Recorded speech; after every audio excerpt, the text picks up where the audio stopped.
Oras na naman mga kaubayan ng aking pagpapakain ng aking mga alaga, kaya tara na po, tignan po natin na medyo malalaki na po sila mga kaubayan.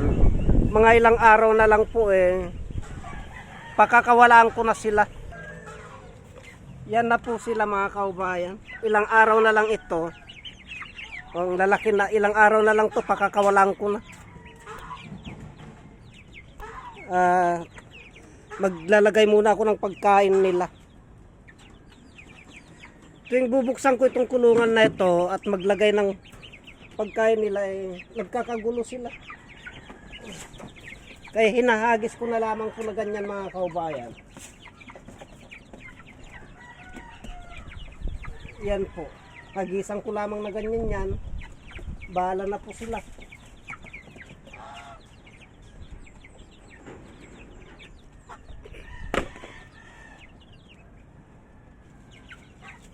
Hindi ko napakain kahapon mga kaubayan.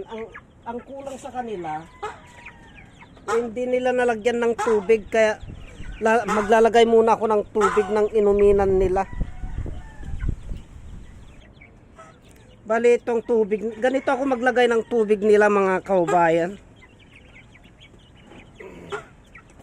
Itinatali ko ito kasi pag di ko po itali ito, iapakan nila, tutumba po. Kaya naka-safety po ito. Ganyan.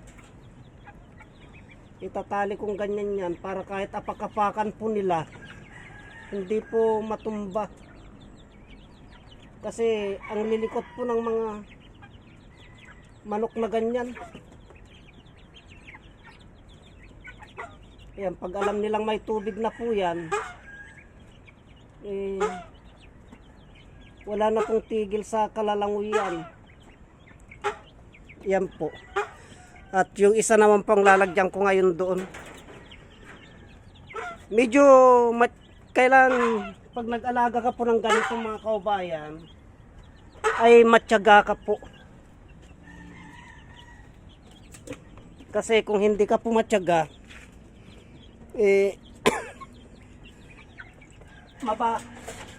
mababansot po sila.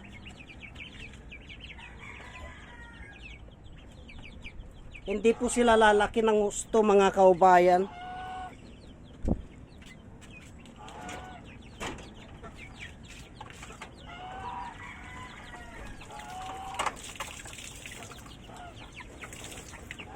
Katulad niyan, linilinisan ko muna ito bago ko lagyan.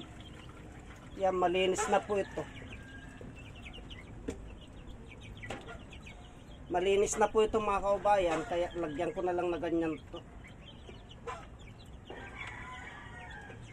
Tapos itatali ko din na ganito. Ito.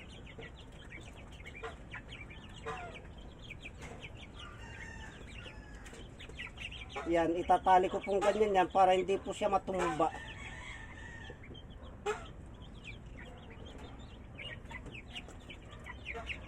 Pag naitali ko na ganyan yan mga kaubayan, ayos na po yan. Iinom na po sila dyan.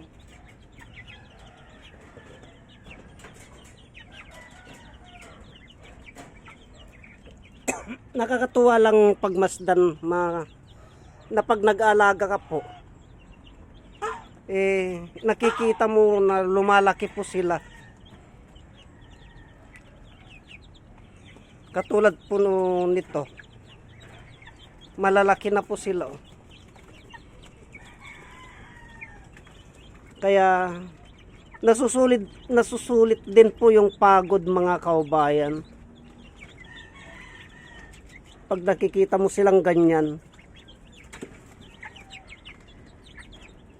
Yung malilit noon, malalaki na din po. Ang kasunod na ikukulong ko dito ay yung anak naman ng gansa, ay anak naman ng patok ko. Sisilipin muna natin mga kaubayan. Ito pa pala, lagyan ko pa palang pagkain ito.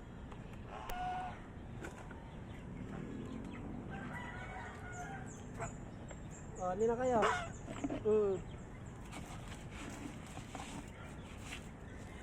Mahina lamang pong kumain itong si gansoy ko mga kaubayan.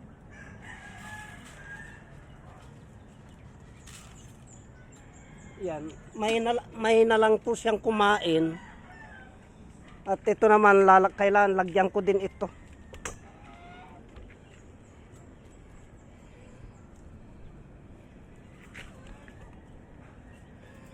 Ito po.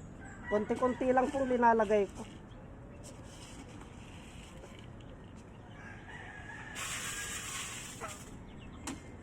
Yan. Pagkatapos paliguan ko na po itong si gansoy.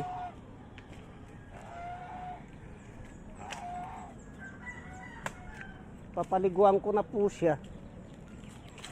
Kukunin ko yung hose. At dadalhin ko po doon at dito po siya maliligo.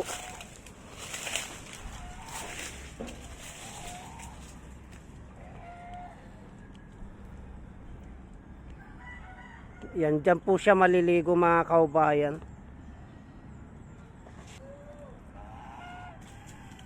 Bali ito naman pong lalagyan ko ng tubig mga kaubayan.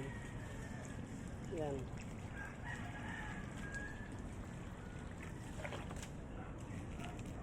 Ang kasunod nito ay kailangan mapaliguan ko yon si gansoy.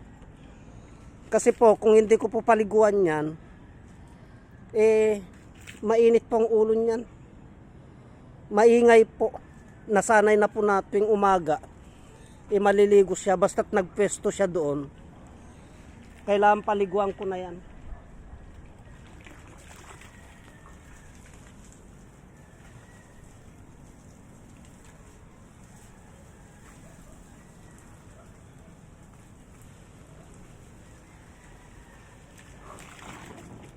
Okay na yun mga kaubayan.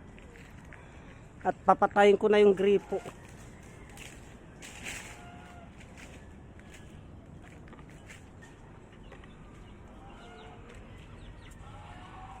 So, ganyan lamang po ang gawain ko ting umaga mga kaubayan.